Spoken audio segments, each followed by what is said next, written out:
오늘도 값없이 베풀어주시는 하나님의 끝없는 은혜를 누리며 승리하는 꿈미래 모든 분들이 되기를 소망합니다.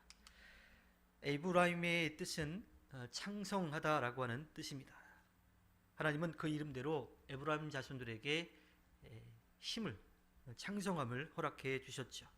그들은 마침내 이스라엘을 대표하는 그런 지파가 되었습니다. 에브라임 자손들에게는 무기가 있었고요, 또 활이 있었고, 가나안 정복 전쟁에서 큰 업적을 세울 수 있는 힘도 주셨습니다. 그런데 병력이나 무기 등 외적인 그런 능력에 비해서 그들에게는 믿음이 부족했습니다. 하나님의 말씀을 따르는 순종이 부족했던 거죠. 하나님은 모든 가나안 족속을 그 땅에서 물리치게끔 다 쫓아내라고 명령하셨어요. 그런데 에브라임 자손들은 그러지 않았습니다. 생각해보면 이스라엘 민족은 계속 유목 생활을 좀 해오면서 이 목축을 하는 그러한 삶을 살아왔었죠. 그런데 이제 땅이 생겨서 가나안 땅에 정착하게 됐어요. 땅에 정착을 하려면 농사를 지어야 되는데 사실 자신들에게는 농사 지을 수 있는 기술이 없었던 거예요. 그럼 생각해보면 그 가나안 땅에 살고 있던 사람들을 이용을 하면 크게 전쟁을 하지 않아도 되고, 또 그들의 그 농사력, 농사 기술을 쉽게 얻을 수 있다라고 하는 판단이 아마도 섰겠죠. 그래서 다 몰아내지 않고 그들과 함께 살았던 겁니다. 결국 하나님의 말씀, 다 내쫓으라고 하는 그 말씀은 뒷전으로 밀려났고 눈앞의 문제를 해결하라고 하는 계산만 남게 되었던 겁니다. 그 결과가 좋을 리가 없지요. 에브라임 사람들은 결국 하나님도 믿었지만 그 농사를 주관하는 신인 이 바알도 섬기는 그런 죄를 범하게 되었던 겁니다. 그리고 마침내 그에 따른 대가를 치를 수밖에 없었죠. 오늘 시인은 이스라엘 백성이 이집트를 떠나서 광야에서 살았던 것들을 떠올립니다. 그때 하나님이 어떻게 도우셨는지를 떠올려요. 그런데 문제는 하나님께서 그렇게 도우셨는데 자신의 조상들이 그 하나님을 온전히 믿고 따르지 않았다라고 하는 것도 떠올립니다. 그들이 얼마나 자주 또 얼마나 많이 하나님을 등지고 하나님 앞에 죄를 지었는지를 이야기합니다. 그럼에도 불구하고 하나님은 그들을 용서해 주시고 지치지 않고 그들에게 은혜를 베풀어 주셨고 계속해서 새로운 기회를 주셨습니다. 문제는 그렇게 하나님이 자비를 베풀어 주셨는데, 은혜를 베풀어 주셨는데, 능력을 행하셨는데 그 하나님의 놀라운 역사와 은혜를 하찮게 여겼다는 거죠. 하나님은 광야에서 그들을 인도하시면서 끊임없이 그들을 도와주셨습니다. 놀라운 일들도 보여주셨죠. 바다를 갈라서 마른 땅을 걸어가게 하셨어요. 물이 없는 곳에서 바위 가운데 샘이 솟게끔 하셨고요.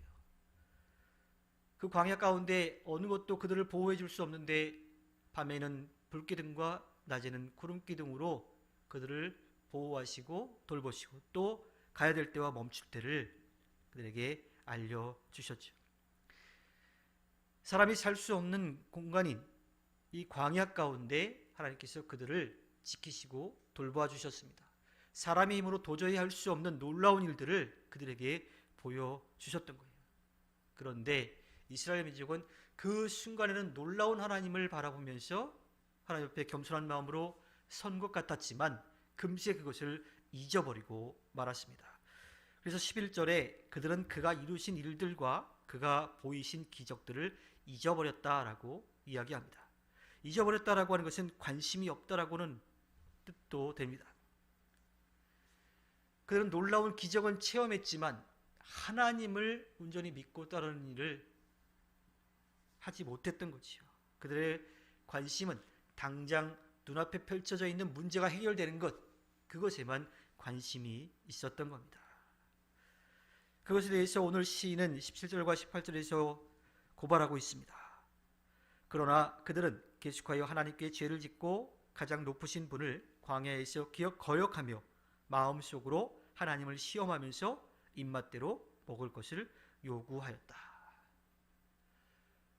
그러니까 하나님을 온전히 믿고 따르지 않고 당장의 눈앞에 있는 문제만을 해결하는 그러한 존재로 생각하는 사람들이 하나님을 어떻게 떠나는지를 우리에게 보여주고 있습니다.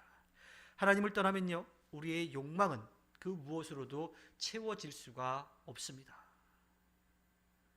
하나님만 곁에 계시면 모든 것이 채워지는 놀라운 은혜를 경험하는데 그냥 눈앞에 있는 것만 채우려고 하는 거예요. 그리고 그것으로 만족하지 못하고 계속 다른 것들을 더 원하게 됩니다. 아무리 많은 것을 얻는다 하더라도 채워지지 않는 블랙홀 같은 곳이 되어버리고 말지요. 하나님 말씀과 또 우리를 향하신 끝없는 은혜가 있는데 그것으로 채우지 못하고 이 세상에서 잠깐 누리고 말 세상의 것 그것에 욕심을 부리며 살아가는 거예요. 하나님이 가장 좋은 것을 주셨는데 그거 말고 내가 좋아하는 걸 찾으려고 더 두리번거리는 그러한 삶을 살고 있는 거죠. 오히려 그럼으로써 하나님이 모든 것을 채워주셨는데 하나님이 나한테 해주신 게 뭐가 있습니까? 하고 되려 묻는 그러한 일들을 하고 말지요. 이것은 하나님을 하나님으로 인정하지 않고 나에게 내가 필요한 것을 채워주었느냐 그렇지 않았느냐를 가지고 그 관계를 지으려고 하는 그런 어리석은 모습입니다. 놀라우신 하나님을 심부름꾼처럼 그렇게 여기는 거지요. 우리가 감히 그런 일들을 하고 있습니다. 하나님의 은혜를 늘 새롭게 떠올려야 합니다. 예수님께서 이 땅에 오셨고 또 우리를 위해서 자신의 모든 것을 내어주신 그 은혜를, 그 구원의 은혜를 우리는 분명하게 기억해야 합니다. 또 성령을 통하여서 지금도 우리와 함께 하시면서 우리가 해야 할 일들 알려주시고 우리가 또 하나님을 떠났을 때 다시 돌아올 수 있는 그런 지혜도 주고 계십니다. 언제나 어디서나 우리가 하나님의 은혜 가운데 살고 있음을 겸손한 마음으로 고백하며 하나님의 뜻을 이루는 삶을 살아내야 합니다. 하나님은 단 한 번도 우리를 잊으신 적이 없습니다. 우리도 그 하나님의 은혜를 잊지 않고 날마다 기억하며 살아가야 합니다.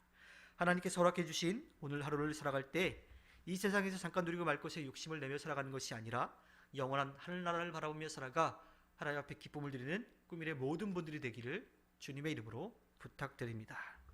기도하겠습니다.